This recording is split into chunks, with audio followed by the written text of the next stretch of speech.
Hey,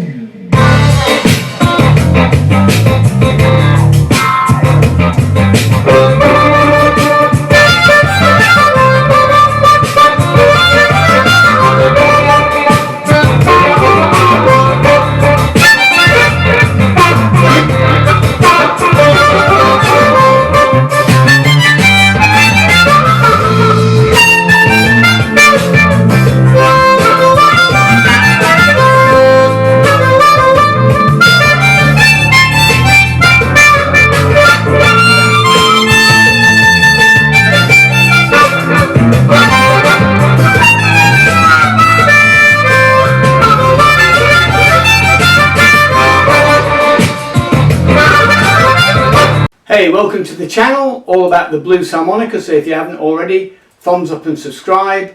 Okay, this is a little bit here. I was going to put at the end of the video, but I thought I'd put it here. What I played at the start there, I was playing positionally. I wasn't thinking modes.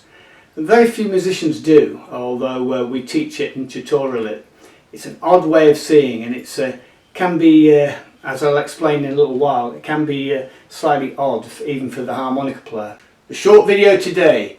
I have done a video on modes, and many other people on the tube have done tutorials on modes. This is a short video today where I want to dispel a few myths. I actually don't think that it's a good idea to see modes this way. Maybe for some people. I certainly don't think it's a good idea for seeing it that way on the harmonica, on the diatonic. Anyway, I'm going to recap on modes, a little recap. I'll try and put the original down below so you get the idea, okay, of how modes work. And then I'll explain why I don't think it's a good idea to see like that, to see music like that, alright? So, a quick recap on modes. Quick history, ancient Greeks, they had the mode system before musical keys came along. How's that? All done in one sentence. Alright, now a major scale.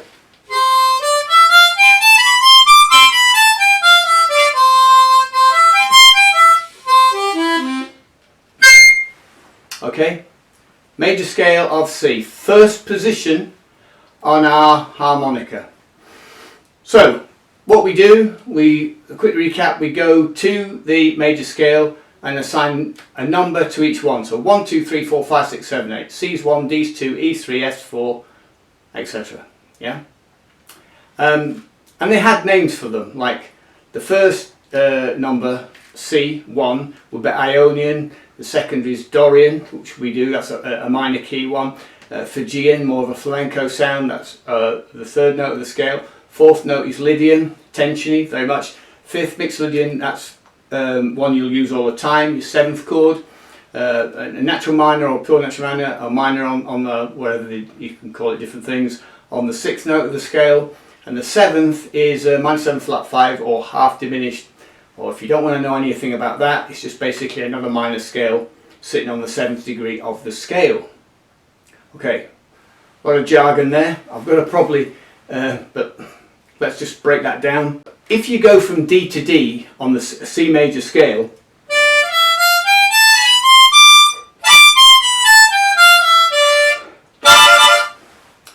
so you got third position Dorian minor scale over key with a C major over it. If you go to the third note of the scale and go E to E,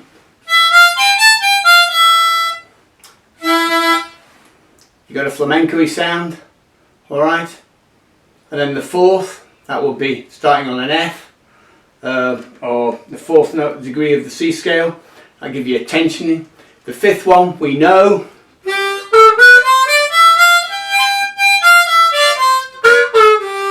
Oops. Because that's your G7 scale, use it all the time in blues, second position. Alright, I'm just playing C major in my head and playing the fifth note of the scale. Then the sixth note of the scale,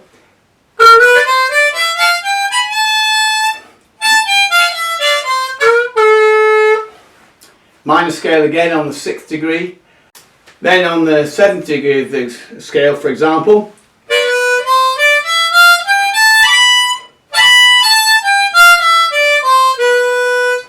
Again, C major, B to B, that would be over B, a B minor chord. And you'd be using that as what we call a B minor 7 flat 5 or B half diminished, a circle with a line through it. You don't need to know any of that, but that's, so you, with just playing a major scale in your head. Now, excuse me. Now, I don't think that is a very good way of learning to play the harmonica, because it's very, very easy to do in C major on this, but once you start going into the other keys, you have to know an awful lot more, don't you? And playing all the major keys in every key on the harmonica, which in my experience means, from the people I've seen over the years, you'd have to be an advanced player to do that. So, you know, we see a D chord, we want to play that minor on the 7th degree of the scale. We'll be going here.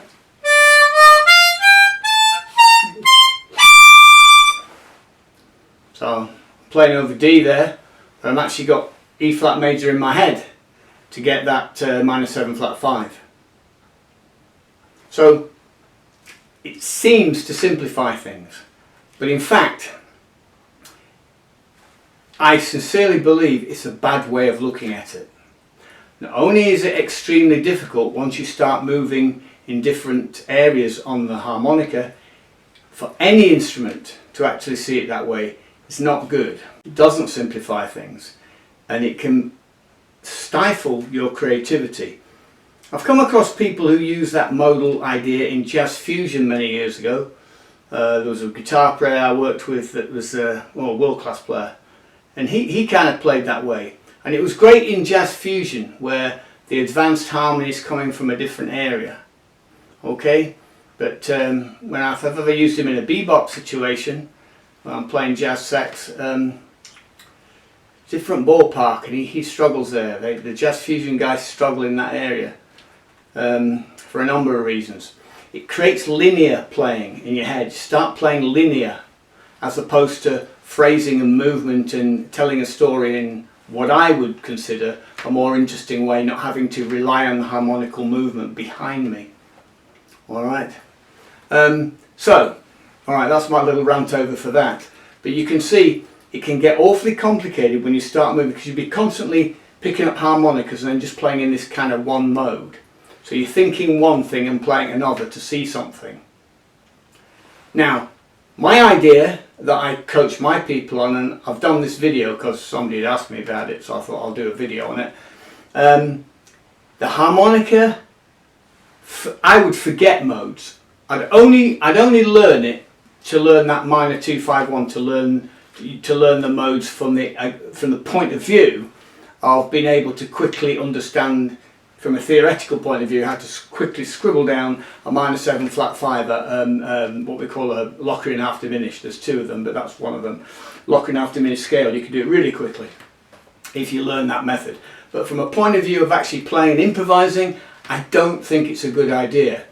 The way to play the harmonica, it's all about positions. Alright?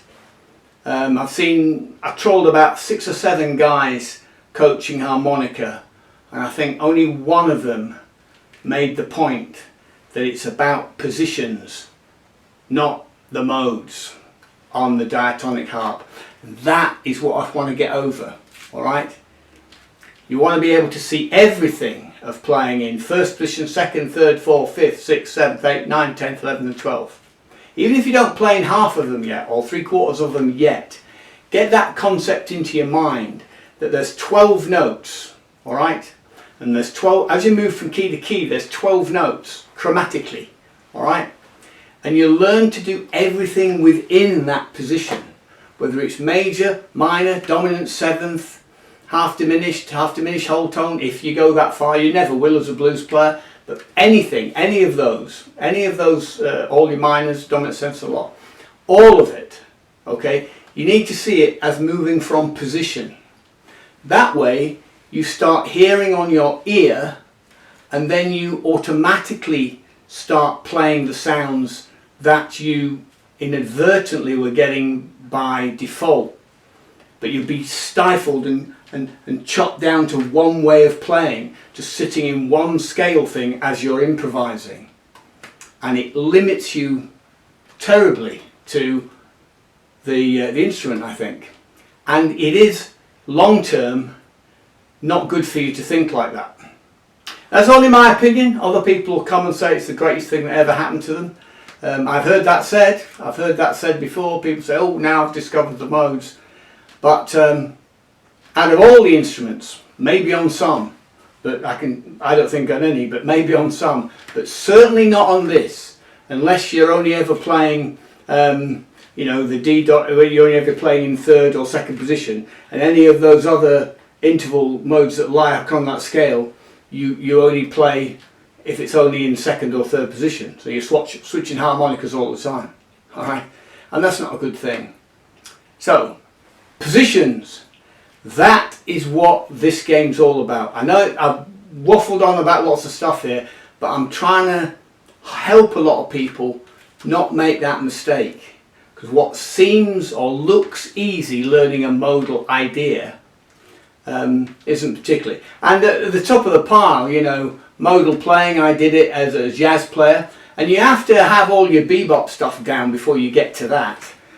Jazz fusion is a different thing. I've done all of it as a jazz saxophonist, not as a harmonica player, but at different ballparks and the different things. But as a blues player and expanding from the blues, I think you should all go right back and learn positions. So you do your second and third, fourth and first and fifth, and then move from that.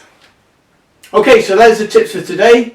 Thumbs up and subscribe. You get me for see me some podcasts. I'll put a link below.